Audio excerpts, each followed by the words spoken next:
Hey, what's up guys? Happy Sunday! Napakaganda ng panahon ngayon dito sa Laramie, Wyoming. So, I'm having my 34-hour reset. So, nagluluto ako ngayon sa likod ng truck ko ng tinola. Ayan. Kalalagay ko lang ng spinach. Malapit na siyang maluto. So, spinach nilagay ko kasi wala akong dahon ng sili. So, bakit nga ba gusto ko yung trabaho ngayon as an over-the-road truck driver? So, yan ang sasagutin ko.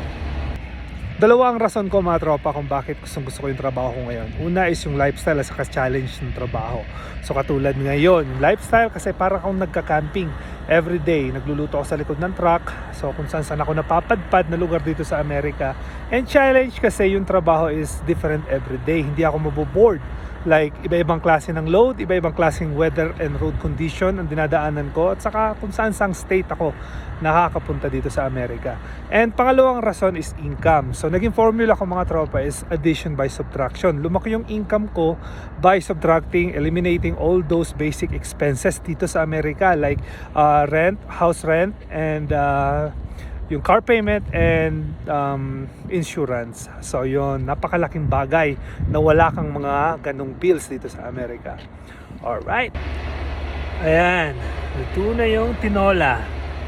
So, let's eat. Ciao!